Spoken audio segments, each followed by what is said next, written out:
नमस्कार।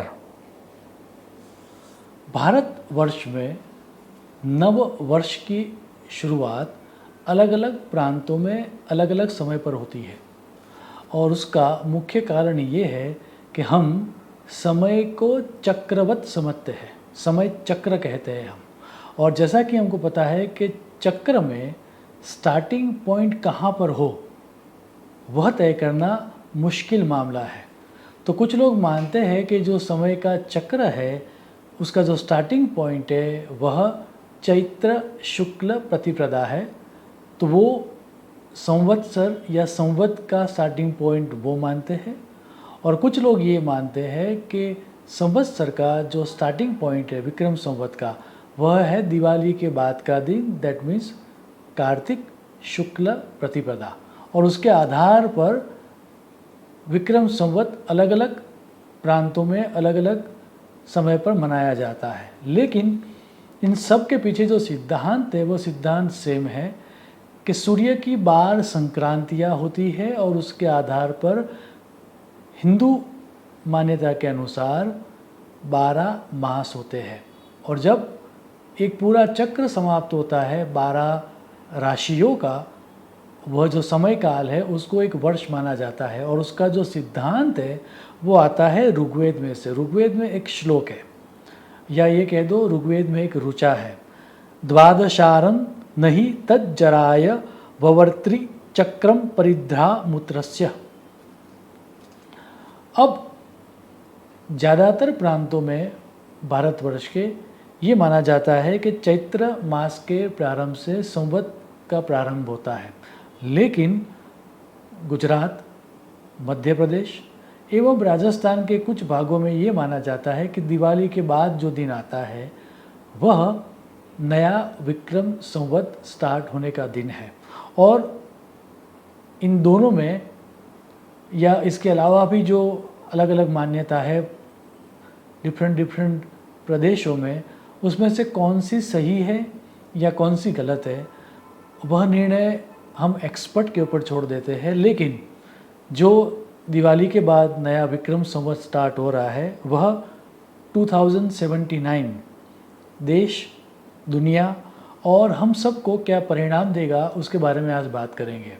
सर्वप्रथम विक्रम संवत 2079 का जो नाम दिया गया है शास्त्रों में वह नाम है आनंद संवत्सर।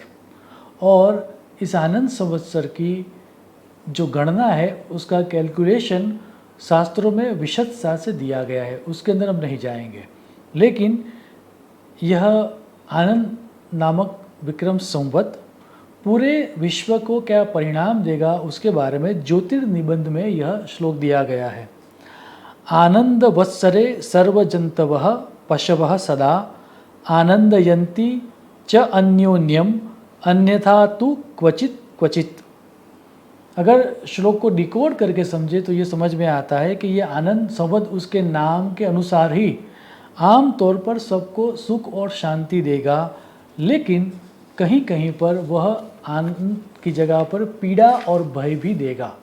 और अगर सेक्टर वाइज डिटेल में हम आगे जाके बात करेंगे, लेकिन अगर श्लोक को डिकोड करके समझते हैं तो ये समझ में आता है कि एक्सट्रीम हैप्पीनेस या एक्सट्रीम सैडनेस देने वाला यह संवत रहेगा।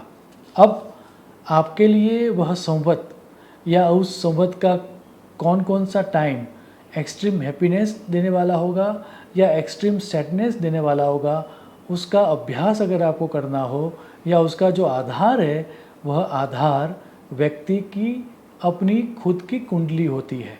सो ये आनंद संवत्सर के अंदर आम तौर पर सुख शांति बनी रहेगी, लेकिन आपको कब सुख मिलेगा एक्सट्रीम हैप्पीनेस और कब आपको एक्सट्रीम सैडनेस मिलेगी उसका पूरा आधार आपकी कुंडली पर है, ऐसा संहिता ग्रंथों में कहा गया है। अब इसमें भी जब ज़्यादा हम रिसर्च करते हैं तो रुद्रयामल नामक ग्रंथ में इकोनॉमिकली यह टाइम कैसा रहेगा उसके लिए यह श्लोक दिया गया है।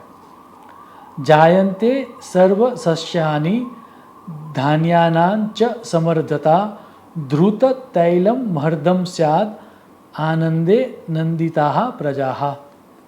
अर्थात इकोनॉमिकली ग्रोथ होगा, लेकिन सप्लाई चेन में डिस्टरबेंस होने के कारण सप्लाई की शॉर्टेज बनी रहेगी, ऑयल और गैस में तेज़ी रहेगी, गोल्ड सिल्वर जैसी प्रेशियस मेटल्स महंगी होगी।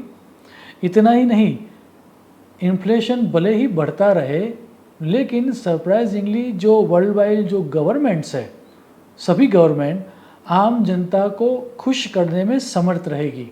इस आनंद संवत में कुछ समय इकोनॉमिकली बहुत ही चैलेंजिंग रहने वाला है, और उसमें भी स्टॉक मार्केट के लिए जो बीच का समय काल आएगा वह कुछ ज़्यादा ही चैलेंजिंग रहने वाला है। और उसमें ज़्यादा रिसर्च करने के लिए कि कौन सा समय इकोनॉमिकली या स्टॉक मार्केट में ज़्यादा चैलेंजिंग रहेगा, वह समझने के लिए ये जो संवत है उसके मालिक ग्रह का अभ्यास किया जाता है।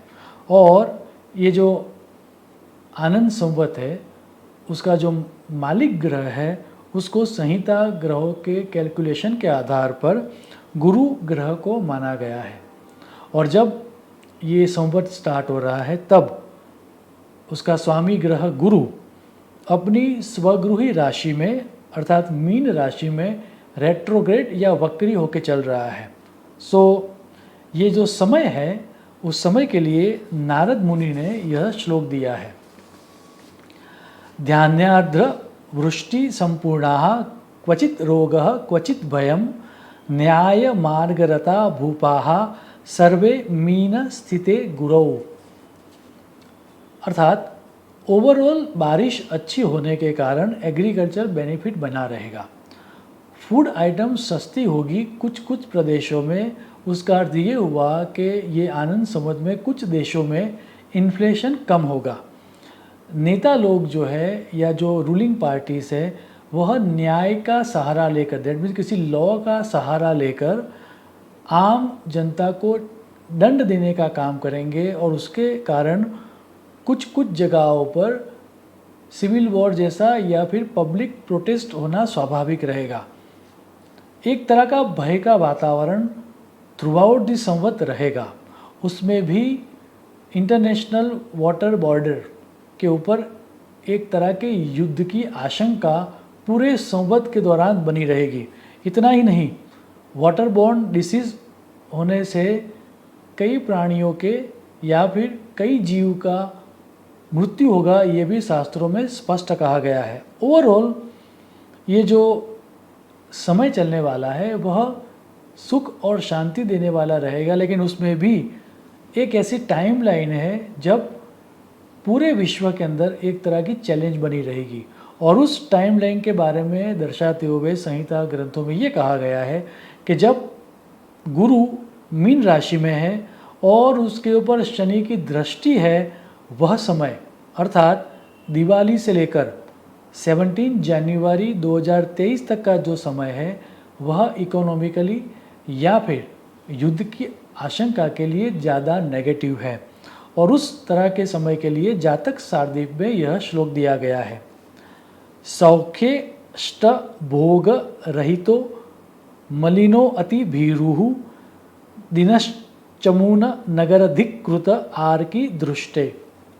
अगर श्लोक को डिकोड करके समझे तो यह समय दिवाली से लेकर 17 जनवरी तक का जो समय है वह इकोनॉमिकल चैलेंजेस या मंदी देने वाला समय रहेगा।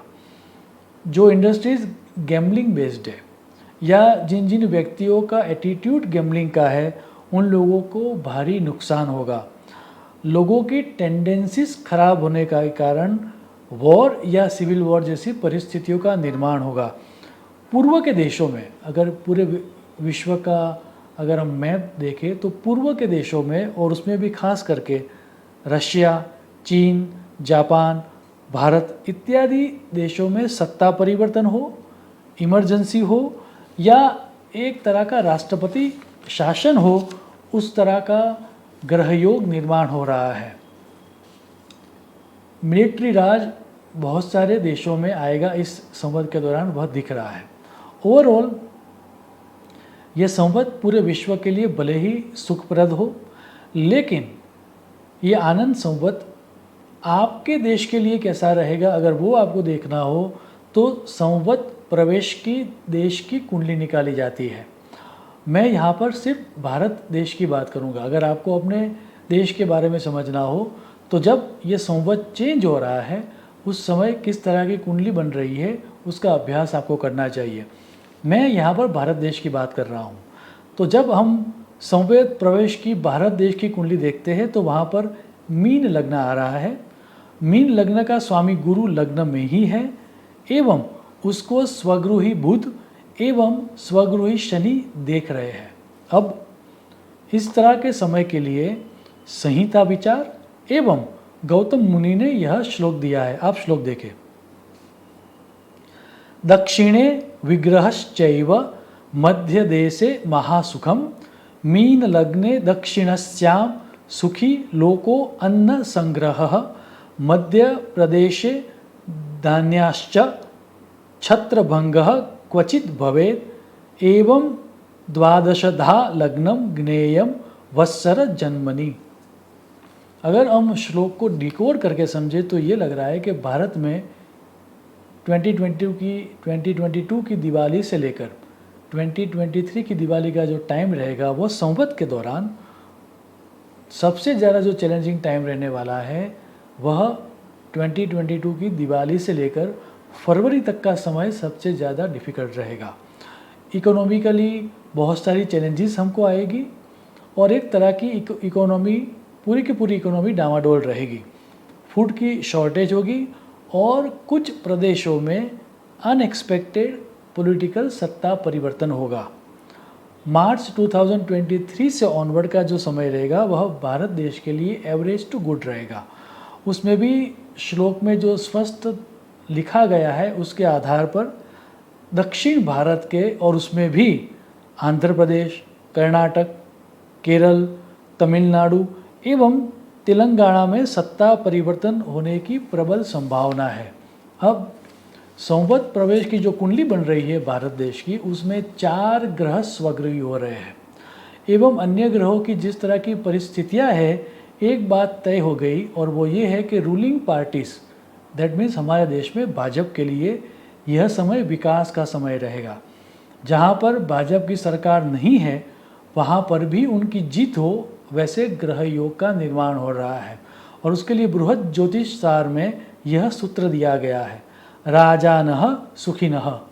अर्थात दक्षिण भारत के मध्य प्रदेश में एवं राजस्थान में सत्ता परिवर्तन होने के कारण भाजपा की सरकार आए या फिर जहां पर आने वाले समय में इलेक्शन होने वाले हैं वहां पर भाजपा की सरकार को बहुमत मिले, ऐसे स्पष्ट संकेत दिख रहे हैं।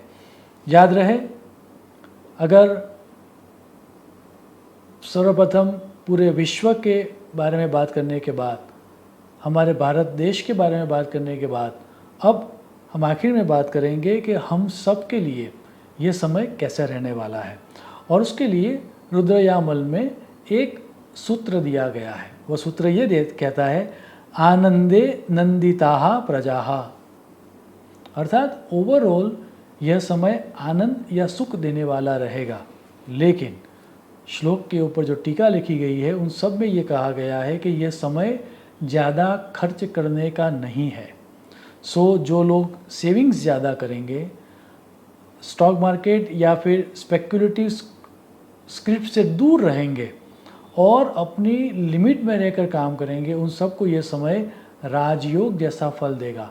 संहिता ग्रंथों का तो स्पष्ट कहना है कि रूल्स को फॉलो करने वाले, सेविंग्स पर ज़्यादा भार देने वाले एवं स्पिरिचुअल इंक्लिनेशन वाले जो लोग हैं उनके लिए यह आनंद संवत राजयोग जैसा फल देगा। अन्य लोगों को भी ओवरऑल यह संवत हैप्पीनेस ही देगा। सो आइदर ये संवत्सर एवरेज रहेगा, गुड रहेगा, बेटर रहेगा या फिर बेस्ट रहेगा। जो टाइमलाइन यहाँ पर दी गई है उस टाइमलाइन में और जिन प्रदेशों के बारे में बात की गई है उन प्रदेशों में ही कुछ कुछ दिक्कतें आएगी। ओवरऑल ये समय सुख देने वाला, समृद्धि देने वाला रहेगा। सो अंत में यह विक्रम संवत 2079 हम सबको सुख शांति और समृद्धि दे, ऐसी ईश्वर को प्रार्थना करते हुए मैं मेरी वाणी को विराम दूंगा। शुभम भवतु। प्रणाम।